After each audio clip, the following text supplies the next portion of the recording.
আসসালামু আলাইকুম, সবাইকে স্বাগতম ফ্যামিলি কিচেন অ্যান্ড ফুড রিভাইভার্সে। আজকে আমি ইলিশ মাছ দিয়ে কচুরলতি চচ্চড়ি করব। এর জন্য টাটকা কচুরলতি নিয়েছি। কম বেশি সবাই কচুরলতি পরিষ্কার করতে পারেন, এর জন্য আর ভিডিওতে দেখালাম না। এখন আমি এটা পরিষ্কার করে নেব। দেখুন, সবগুলো কচুরলতি কেটে নেওয়া হয়ে গেছে। এখন আমি এগুলো ধুয়ে পরিষ্কার করে নেব। দেখুন, কচুরলতি ধুয়ে নিয়েছি, সাথে নিয়েছি আলু, পেঁয়াজ, মরিচ, আর নিয়েছি ইলিশ মাছ। এখন এগুলো মেখে নেব। আমি আলু দিয়ে দেব,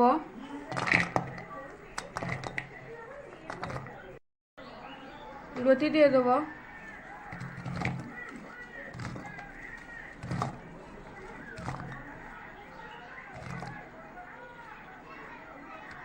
পেঁয়াজ, মরিচ সবগুলো দিয়ে দেবো।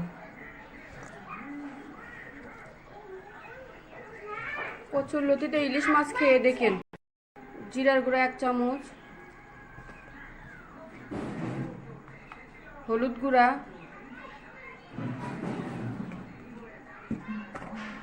আর স্বাদ অনুযায়ী লবণ। তেল দিয়ে দেবো এর ভিতরে।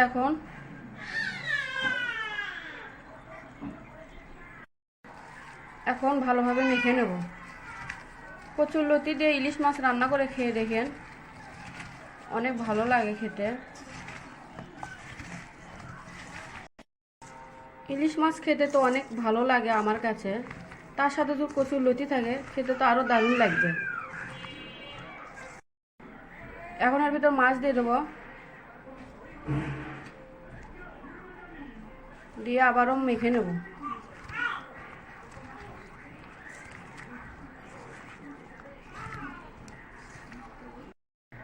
মেখে নেওয়া হয়ে গেছে।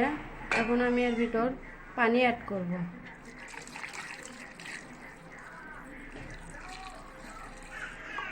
দেখুন, আমি এই পরিমাণ পানি দিয়েছি। এখন এটা আমি চুলায় তুলে দেবো ঢাকনা দিয়ে ঢেকে।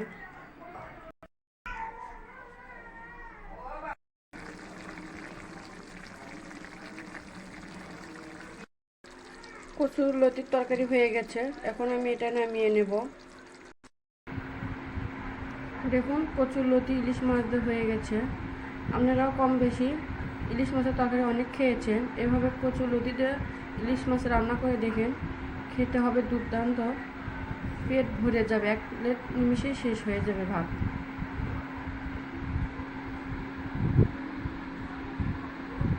আমাদের এই রেসিপিটা যদি ভালো লেগে থাকে তাহলে লাইক, শেয়ার, কমেন্ট করবেন।